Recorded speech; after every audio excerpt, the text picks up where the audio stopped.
નમસ્કાર. Spark today ન્યૂઝમાં આપ સૌ દર્શક મિત્રોનું હાર્દિક સ્વાગત છે.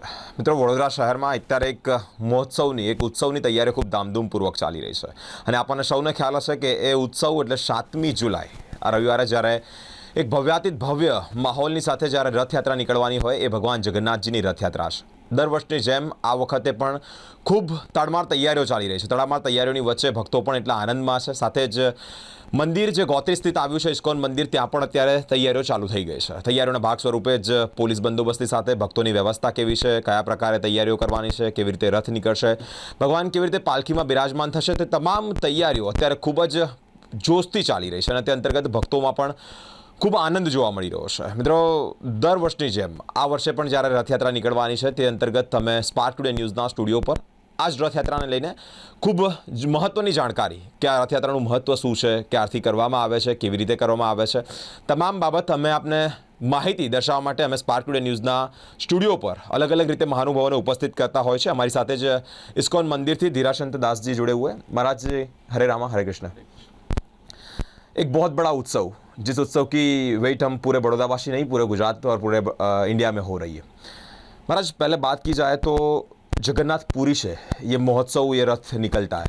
सुना है कि पहले बार निकला था तब 6 रथ थे. भगवान 6 रथ, ये जगन्नाथपुरी जी 6 रथ में विराजमान होते थे.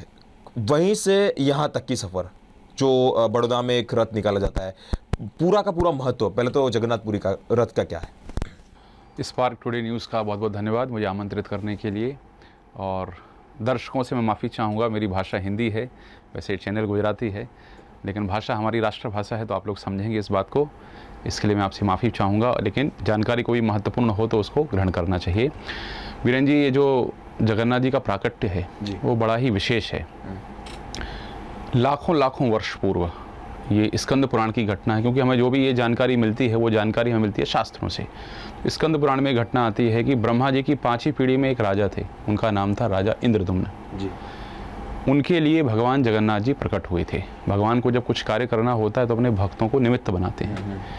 तो बड़ी विशिष्ट घटना है. कुछ दिनों पहले हमने मंदिर में स्नान यात्रा का आयोजन किया था. स्नान यात्रा वो दिन होता है जब जगन्नाथ जी प्रकट हुए. तो महाराज इंद्रदुम्न जो अवंती के राजा थे, उनके लिए भगवान जगन्नाथ आज से लाखों वर्ष पूर्व सतयुग में भगवान जगन्नाथ का प्राकट्य हुआ. और तभी से भगवान ने ही महाराज इंद्रदुम्न को उस समय आदेश दिया था कि आप हमें सुभद्रा को और हमारे बड़े भैया बलदाव को रथ पर विराजमान कीजिए और रथ पर विराजमान करके हमें लेकर के जाइए. क्योंकि ये सामान्य पद्धति रही है. आप भारत के किसी मंदिर में देखेंगे, पद्धति ये रही है, भगवान को मंदिर से बाहर लाने के लिए एक उत्सव का आयोजन किया जाता है. जैसे हम तो सामान्य तरीके से निकल जाते हैं, लेकिन जैसे आप पद्मनाभ स्वामी देखिए, रोज भगवान को पालकी में लेकर के जाते हैं.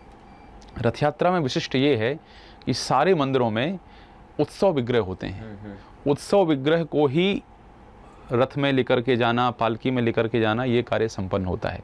सिर्फ ये जगन्नाथ जी की ही करुणा है कि जगन्नाथ जी का मूल विग्रह उसको रथ में लेकर के यात्रा के लिए निकलते हैं. तो पूर्व काल में जब यात्रा हुआ करती थी तब 6 रथ हुआ करते थे. उसके पीछे भी एक कारण है. कारण ये है कि जो जगन्नाथपुरी में रथ यात्रा होती है, 2 स्थान हैं. एक को श्री मंदिर कहते हैं, दूसरे को गुंडीचा मंदिर कहते हैं. गुंडीचा मंदिर, उसके पीछे भी कारण है. तो गुंडीचा मंदिर, ये जो रथ यात्रा है वो श्री मंदिर से जगन्नाथ जी की यात्रा है गुंडीचा मंदिर तक पहुंचने की. गुंडीचा मंदिर और श्री मंदिर के बीच में पूर्व काल में एक नदी हुआ करती थी. तो 3 रथ जगन्नाथ जी को लेकर के आते थे, नदी तक छोड़ते थे, फिर उस तरफ 3 रथ तैयार रहते थे और उन 3 रथों पर बिठा करके भगवान को गुंडीचा मंदिर ले जाया जाता था.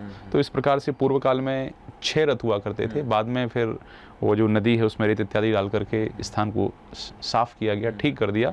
फिर 3 रथों की परंपरा प्रारंभ हुई. ભગવાનને નદી સુધી લઈ જવામાં આવતા હતા અને પછી ત્યાંથી જ 3 રથ બદલવામાં, એટલે કે 6 રથની જે ઇતિહાસ છે તે આવી રીતે છે. महाराज जी, इन दिन का विशेष महत्व क्या है?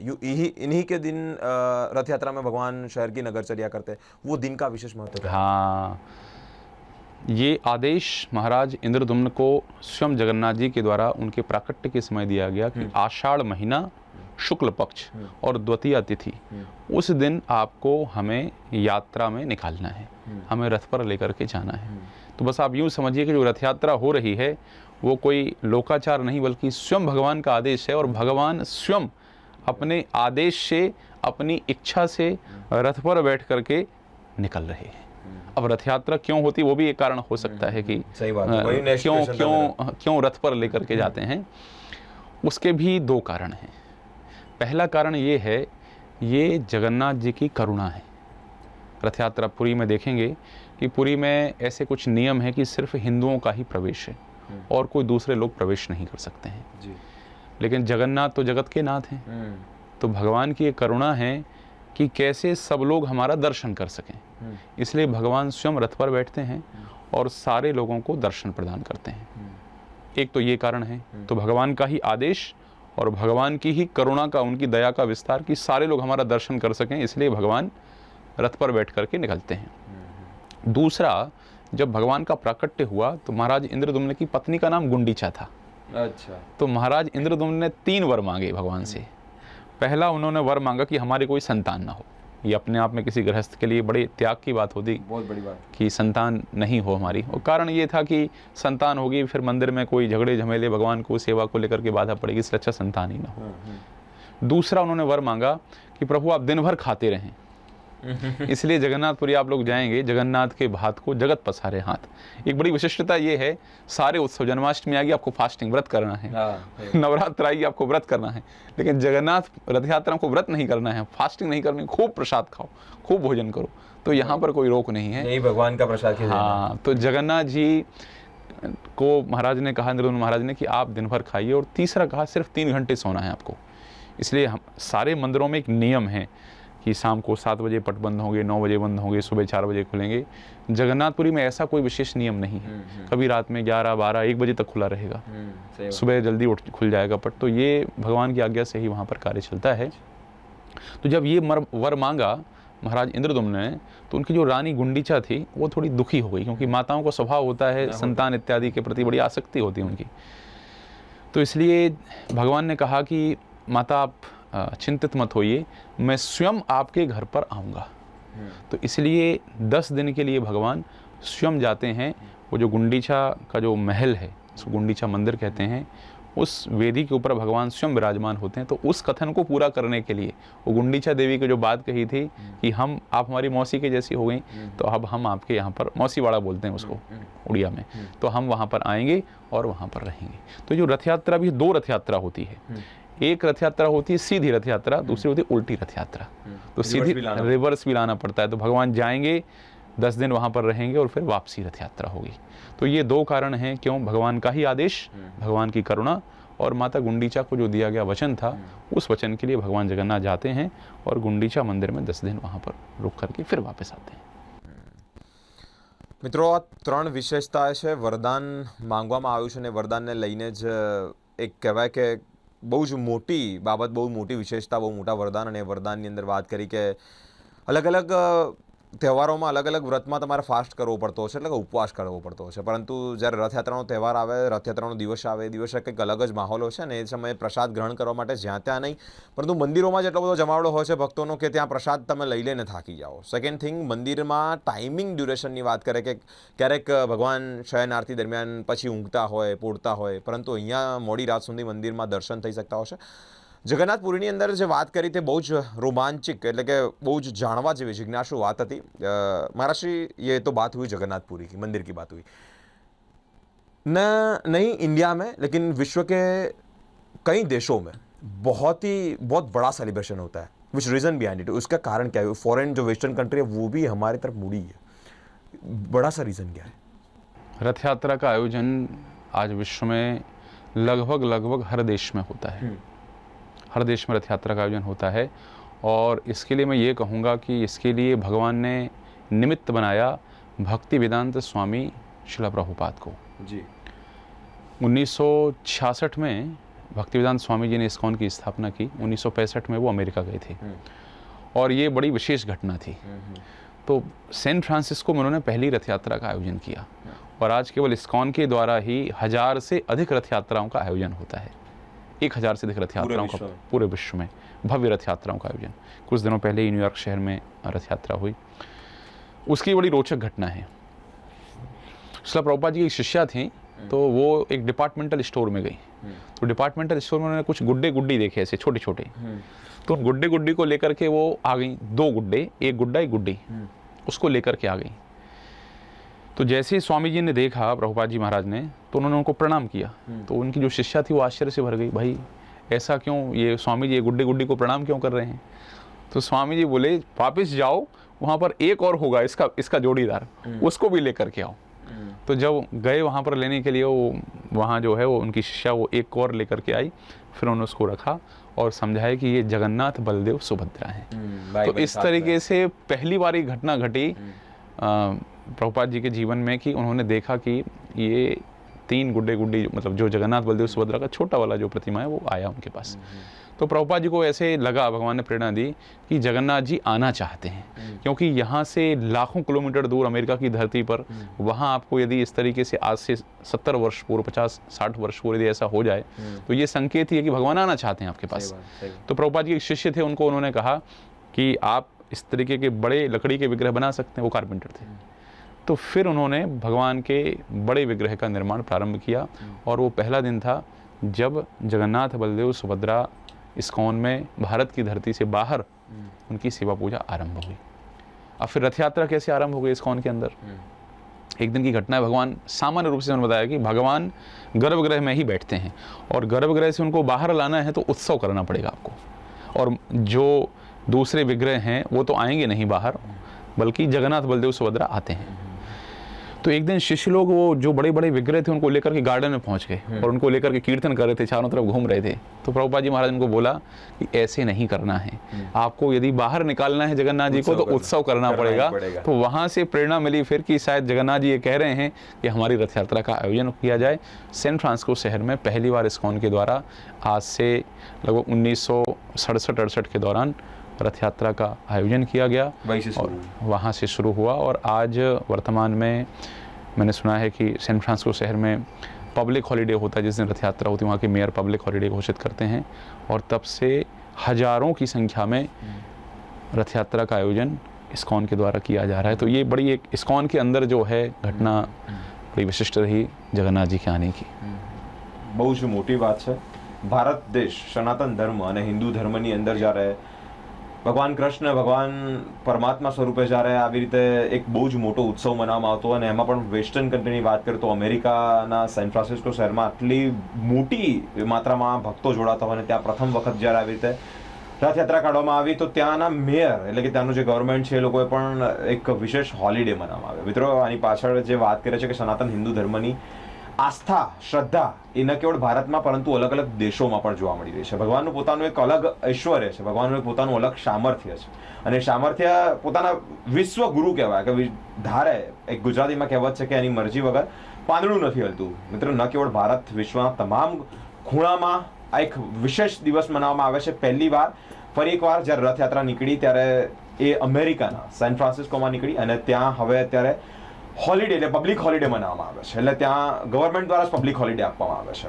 વાત કરીશું અમેરિકાની, વાત કરીએ કે ત્યાંથી નીકળવામાં આવે છે। ભગવાન એમને જ્યારે બહાર કાઢવાના હોય એટલે ગર્ભગૃહથી બહાર નીકળવાના હોય તો ત્યાં એમને એમ નથી નીકળતા, એની માટે એક ઉત્સવ મનાવવામાં આવે છે, અને એ ઉત્સવ એટલે કે આ રથયાત્રાનો ઉત્સવ આપણને સૌને ખ્યાલ જ છે કે દર વર્ષની જેમ આ વર્ષે પણ વડોદરા શહેરમાં ગોત્રી જે ઇસ્કોન મંદિર છે ત્યાં પણ અત્યારે ધામધૂમપૂર્વક ઉજવણી થઈ રહી છે। 7મી જુલાઈએ રવિવારનો દિવસ છે, ખૂબ મોટી માત્રામાં ભક્તો જોડાવાના છે, અને અત્યારથી જ તૈયારીઓ તમે જો હરે રામા હરે કૃષ્ણના નાથથી પોતાના અંદરના ભાવથી from the bottom of the heart એ લોકો અત્યારે સેવા ભક્તિ અર્પણ કરી રહ્યા છે।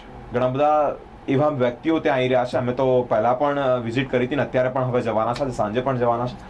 ત્યાંથી લાઈવ જીવંત પ્રસારણ કરી અને ત્યાંના દર્શન કરવાનો અમે આપને એક પ્રયત્ન કરીશું। મિત્રો, એવો વર્ગ કે જે લોકોને સેકન્ડે બહુ જ ઇમ્પોર્ટન્ટ હોય છે, બિઝનેસમેન હોય, ડોક્ટર્સ હોય, સાથે પોલિટિશિયન હોય, તે અત્યારે સેવામાં લાગી ગયા છે। આપણે ત્યાંની જ પણ વાત કરવાનો પ્રયત્ન કરીશું। મારા શ્રી અભી बहुत नजदीक आ गया वो त्यौहार, बहुत नजदीक उत्सव आ गया। इस्कॉन मंदिर में भी कैसी तैयारी चल रही है, कैसा माहौल है, और लोग कैसे भक्तों कैसे जुड़े हुए हैं? बहुत ही भव्य तरीके से इस्कॉन मंदिर में रथ यात्रा की तैयारियां चल रही हैं, और हमारा एक सबसे महत्वपूर्ण उत्सव है जगन्नाथ रथ यात्रा, और ये 43वीं रथ यात्रा का आयोजन किया जा रहा है। और इस वर्ष एक विशेष बात ये है कि इस्कॉन के इस वर्ष 25 वर्ष भी पूरे हो रहे हैं। तो ये हमारी सिल्वर जुबली है बड़ौदा में, रजत जयंती वर्ष है, 25 वर्ष भगवान के विग्रह की स्थापना के पूरे हुए हैं। लेकिन जैसे शुरुआत में 43 वर्ष पहले जब इस्कॉन आया बड़ौदा शहर में, तब पहली रथ यात्रा का आयोजन किया गया था। उसमें मंदिर का निर्माण नहीं हुआ था, लेकिन रथ यात्रा का आयोजन किया गया था। तब से अनेक भक्तों ने मिलकर के इसमें सहयोग किया और बड़ौदा वासियों ने भी इसमें बढ़ चढ़ के हिस्सा लिया। और आप विश्वास नहीं करेंगे, इस्कॉन में जितनी भी रथ यात्राएं होती हैं, उनमें से सबसे बड़ी रथ यात्रा में से एक रथ यात्रा है इस्कॉन बड़ौदा की रथ यात्रा। तो इसका पूरा श्रेय जाता है बड़ौदा वासियों को, जिन्होंने बढ़ चढ़ करके इसमें हिस्सा लिया। जो ये रथ यात्रा है, ये रथ यात्रा एक पूर्ण रूप से आध्यात्मिक कार्य है। और जो भी हमारे मंदिर के द्वारा रथ यात्रा का आयोजन होता है, उसी जगन्नाथपुरी की परंपरा में शास्त्रों के निर्देश के अनुसार ही यात्रा का आयोजन होता है। तो रथ, इस बार हमने रथ की रिपेयरिंग शुरू करी है। इस बार रथ रिपेयर किया है। वैसे जगन्नाथपुरी में वसंत पंचमी के दिन रथ की लकड़ी को लेने के लिए जाया जाता है और अक्षय तृतीया उस दिन रथ का निर्माण शुरू होता है। और हर साल 3 रथ जगन्नाथपुरी में बनाए जाते हैं। जगन्नाथ, बलदेव, सुभद्रा, तीनों के अलग अलग रथ होते हैं। हमारे यहाँ पर एक ही रथ को हम उपयोग करते हैं। तो अभी रथ को तैयार किया जा रहा है और आषाढ़ी बीज के दिन, द्वितीया के दिन जगन्नाथ जी निकलेंगे बाहर। और वो जो पूरी पद्धति होती है बड़ी विशेष होती है। तो उसको पहंडी विजय कहते हैं उत्सव को। पहंडी विजय वो उत्सव होता है। अभी जगन्नाथ जी का पट बंद है, 15 दिन तक क्वारंटाइन में है जगन्नाथ जी। 14 दिन का क्वारंटाइन कोविड में कर रहे थे ना, तो जगन्नाथ जी 14 दिन के क्वारंटाइन में हैं। स्नान यात्रा के दिन कहते हैं भक्तों का भाव है कि उनको सर्दी लग गई, तो अभी मंदिर में औषधि उनको देते हैं। भोग में भगवान को औषधि देते हैं। भगवान को रोग होते नहीं है, लेकिन वो भी हमारा जैसे लीलाया करते हैं। हाँ, भगवान का ऐसा भाव है, भक्तों के प्रति ऐसा स्नेह है कि भक्तों के लिए भगवान बंध जाते हैं प्रेम की डोर से। अब 15वें दिन भगवान आषाढ़ी बीज के दिन निकलेंगे। पहंडी विजय उत्सव होगा। पहंडी विजय उत्सव से भगवान रथ के ऊपर विराजमान होंगे और रथ पर विराजमान होकर के भगवान के रथ को रेलवे स्टेशन से लेकर के और पोलो ग्राउंड तक लेकर के जाया जाएगा। अब इसमें रथ यात्रा में जो भाव हमारा कैसा होना चाहिए जब हम रथ यात्रा में भाग लेते हैं, तो शास्त्र में कहा गया है कि जो व्यक्ति जगन्नाथ, बलदेव, सुभद्रा का जो कि रथ के ऊपर विराजमान हैं, उनका दर्शन करता है, तो उसके कई सारे पापों के पाप उसके नष्ट हो जाते हैं। तो इसलिए उसी भाव से हमें जगन्नाथ, बलदेव, सुभद्रा का दर्शन करना चाहिए। तो मैं समस्त बड़ौदा वासियों से कहूँगा, आप जहाँ भी रहते हैं, इस बार बड़ी विशेष बात ये है कि संडे है, तो सबकी छुट्टी है, तो खूब बढ़ चढ़ करके रथ यात्रा में हिस्सा लीजिए। जगन्नाथ, बलदेव, सुभद्रा के रथ पर दर्शन करने के लिए आप जरूर आइए। दूसरा, जगन्नाथ जी की रस्सी को खींचने का विशेष महत्व बताया गया है। तो कुछ ना हो सके, खींच ना सके, तो कम से कम हाथ लगाने तो आप जरूर आ जाइए। जहाँ आपको जो नज़दीक पड़ता है जरूर उसमें लगाइए। और तीसरा बताया गया है, रथ के सामने नृत्य करना चाहिए और कीर्तन करना चाहिए। तो इस बार हमारी रथ यात्रा में 4 कीर्तन मंडलियां हैं। कई कीर्तन मंडलियां, हाँ, एक रथ के पास में रहेगी, फिर दूसरी आगे, तीसरी आगे, एक सबसे आगे। तो 4 कीर्तन मंडलियां हैं। आप सब लोगों से निवेदन है, आइए कीर्तन में शामिल होइए, भगवान जगन्नाथ के सामने नृत्य कीजिए। और चौथा बताया गया कि किसी को सामर्थ्य है तो जगन्नाथ जी के रथ के ऊपर पुष्प वर्षा करनी चाहिए। तो बड़ौदावासी इतिहास रच सकते हैं, जहाँ से शुरू हो अपने अपने घरों से कीजिए पुष्प वृष्टि। तो ये 4 महत्वपूर्ण कार्य बताए गए हैं रथ यात्रा के साथ साथ। जैसे मैंने कहा कि रथ यात्रा में प्रसाद वितरण का विशेष महत्व है। तो पूरे दिन, रथ यात्रा के पूरे दिन प्रसाद वितरण का कार्यक्रम चलेगा। सुबह 8 बजे विशेष प्रसाद रहेगा, 10 बजे से 1 बजे तक विशेष प्रसाद रहेगा। फिर रथ यात्रा के पीछे पीछे इस बार लगभग 24 टन सीरा, यानी प्रसाद, हाँ 24 टन सीरा प्रसाद, वो रथ के पीछे पीछे दर्शन करके जाएंगे, उनको बंटता रहेगा और भक्तों के लिए। और साथ ही साथ शाम को 5 बजे से रात के 11 बजे तक मंदिर के पीछे प्रांगण में भंडारा चालू रहेगा। पिछले वर्ष लगभग 25,000 भक्तों ने वहाँ प्रसाद प्राप्त किया। आप सबका स्वागत है, आइए और प्रसाद में हिस्सा लीजिए। और मैं एक चीज़ ज़रूर कहना चाहूँगा, इसका श्रेय सब तो भगवान जगन्नाथ की अनुकंपा से ही हो रहा है, लेकिन हमारे मंदिर के उपाध्यक्ष हैं श्रीमान नित्यानंद प्रभु, तो उनके योगदान को हम भूल नहीं सकते हैं। प्रभु जी बहुत वर्षों से बड़े प्रयास से इसमें लगे हुए हैं। उनका बड़ा प्रयास रहता है, बहुत डेडिकेशन रहता है कि कैसे रथ यात्रा बहुत अच्छे से संपन्न हो। तो एक भगवान निमित्त स्वरूप प्रभु जी को एक क्रेडिट इस चीज़ का जाता है विशेष रूप से। મિત્રો, જે પ્રમાણે જોરશોરથી તૈયારીઓ ચાલી રહી છે, જે પ્રમાણે ભક્તો માટે ભક્તોના પ્રસાદની તૈયારીઓ થઈ રહી છે, એક વિશેષ મહત્વ, એક વિશેષ આયોજન એ છે કે આ વખતે રથયાત્રાની એક્ઝેક્ટ પાછળ જ જે ભક્તોને પ્રસાદનું વિતરણ થવાનું, અને સાથે સાથે મહત્વની બાબત, મેઇન થિંગ, કે મંદિરની એક્ઝેક્ટ પાછળવાળા ભાગમાં ભંડારો પણ થાય છે સાંજે 5 વાગ્યાથી રાતના 11 વાગ્યા સુધી। महाराष्ट्र एक लास्ट क्वेश्चन, रथ यात्रा में भगवान को बिठाया जाता है, तो ऐसी एक मान्यता है कि मस्तकी है, वो उसके पीछे का बड़ा रीज़न क्या है?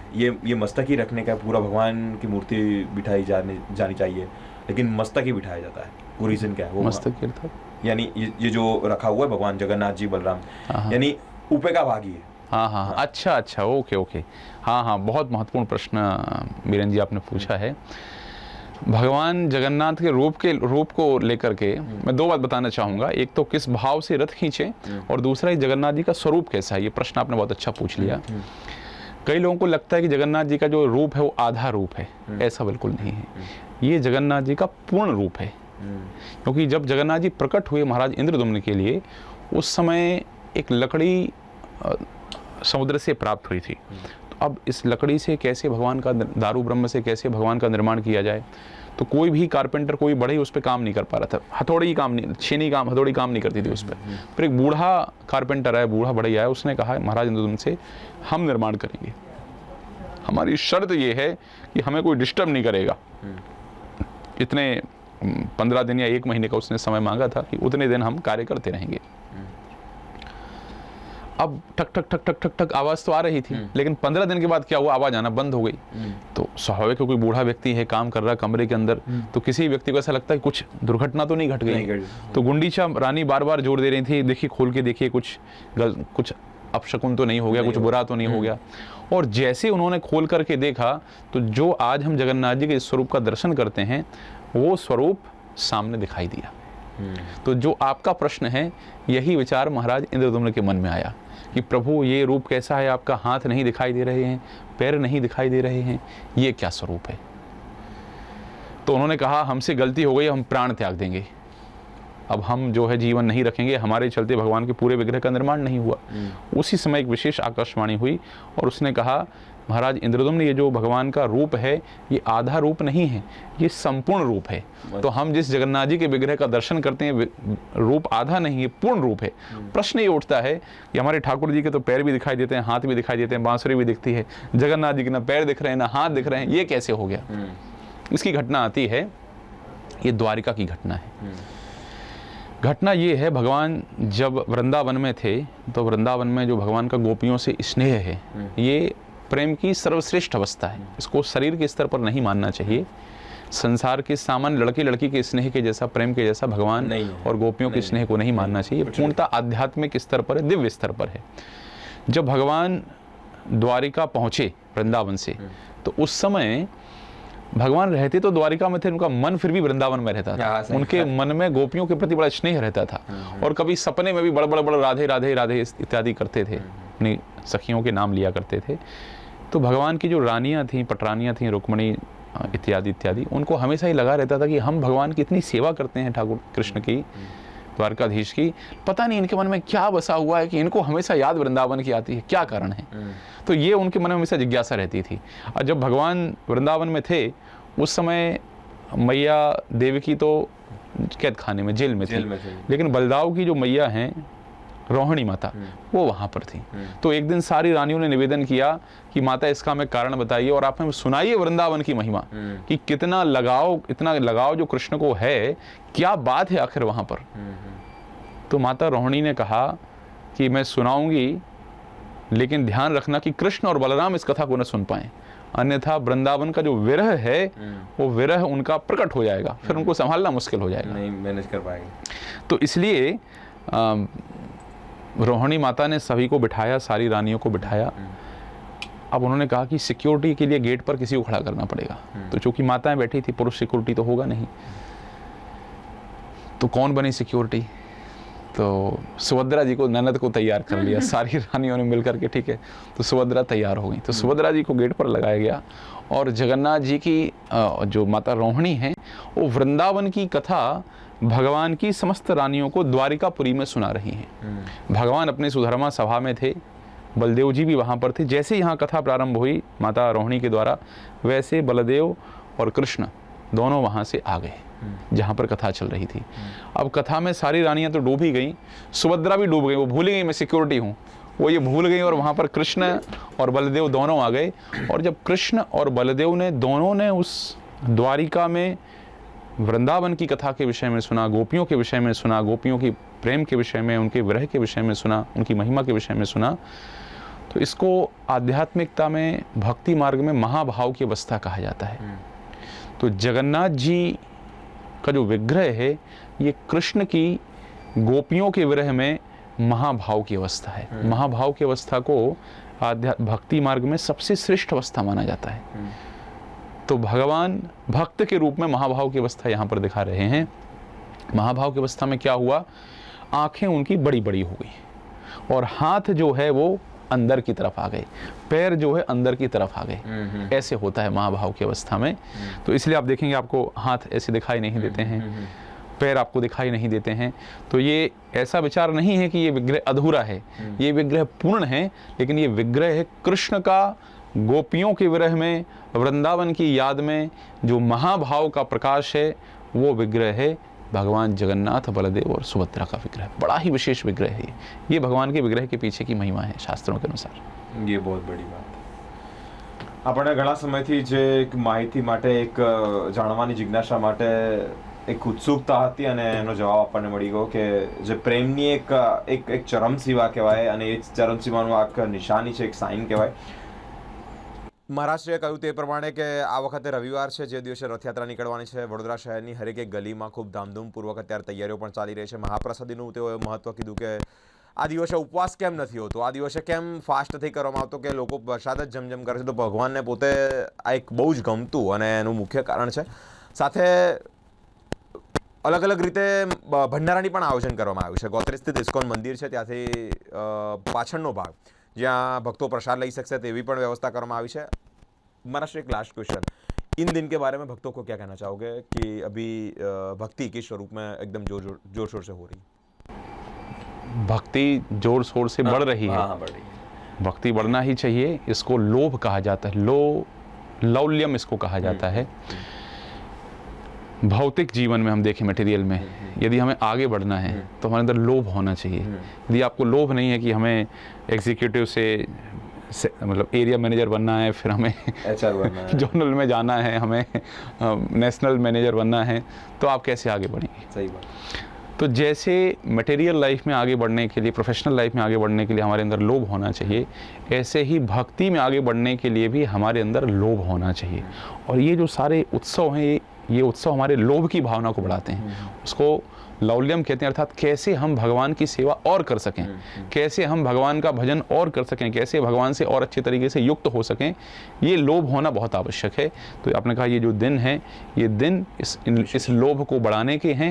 हम इस लोभ को बढ़ाएं और इस लोभ को बढ़ा करके धीरे धीरे धीरे और आध्यात्मिक स्तर पर, हम भक्ति के स्तर पर आगे बढ़ें। और यही वास्तविक रूप से हमारे राष्ट्र, हम जैसे भारत को विश्व गुरु की बात कहते हैं, तो जब हर व्यक्ति गुरु बन जाएगा, गुरु अर्थात ज्ञान में स्थित हो जाएगा, प्रकाश में स्थित हो जाएगा, जब ऐसी स्थिति होगी तो स्वाभाविक रूप से भारत ही विश्व गुरु बन जाएगा। तो ये जो सारे उत्सव हैं, ये समाज के लिए, राष्ट्र के लिए और व्यक्ति के आध्यात्मिक कल्याण के लिए, सबके लिए जड़ी बूटी का काम करते हैं, बूस्टर का काम करते हैं और उसको बढ़ाने का कार्य करते हैं। तो राष्ट्र का, समाज का और आत्म कल्याण हो, ऐसी ही प्रार्थना है। और सर्वे भवन्तु सुखिनः, सर्वे सन्तु निरामयाः, सर्वे भद्राणि पश्यन्तु, माँ कश्चित् दुःख भाग् भवेत्। ऐसी ही सनातन की हमेशा से भावना रही और ऐसी भावना विशेष रूप से सनातन की ही रही। तो उसी भावना के साथ में इन सब प्रकार के उत्सवों का आयोजन होता है। ખૂબ ખૂબ આભાર મહારાજશ્રી। 7મી જુલાઈએ વડોદરા શહેર આખું વાતાવરણ ભક્તિમય થઈ જશે। એક વિશેષ સ્વરૂપમાં ભગવાન જગન્નાથજી રથ પર બિરાજમાન થશે। ભાઈ અને બહેન સાથે જ્યારે આખો એ માહોલ જોઈશું તો એકદમ એ જોવાલાયક અને રોમાંચિક હશે, કારણ કે રવિવારનો દિવસ છે। મહારાજશ્રીએ પણ આપણને વિનંતી કરી છે કે આ દિવસે અવશ્ય રથયાત્રામાં જોડાઓ, પોતાના એક પુણ્યનો લાભ લો, પોતાનું પુણ્ય ઉજાગર કરો। મિત્રો, એ દિવસે રવિવાર છે, વિશેષનો દિવસ, બધાને રજા જ હશે। તો સ્પાર્ક ટુડે ન્યૂઝ પણ આપણે એક વિનંતી, એક અપીલ કરી રહ્યું છે કે આ એક ઉત્સવનો દિવસ, એક મહાઉત્સવનો દિવસ, અને ઉત્સવનો લાભ લેવા માટે આપણે સૌ જે સ્ટેશનથી રથયાત્રા નીકળે છે એમાં જોડાઈએ અને આ ભક્તિનો એક અદ્ભુત નજારો અને નજારાનો લાભ લઈએ. સાથે જ એક ભક્તિ કીર્તન સાથે એક પોતાના આત્માની યાત્રા ભગવાન તરફ કેવી રીતે દિન પ્રતિદિન નિત્ય ચાલ્યા કરે તે અંતર્ગત ભગવાનના ચરણોમાં શીશ મસ્તક કાર્ય સાથે જ આ રથયાત્રામાં જોડાવા માટે સ્પાર્ક ટુડે ન્યૂઝ પણ આપણને એક અપીલ કરી રહ્યું છે. હરે રામા, હરે કૃષ્ણ. કેમેરામેન અખિલ સાથે હું બિરેન, સ્પાર્ક ટુડે ન્યૂઝ.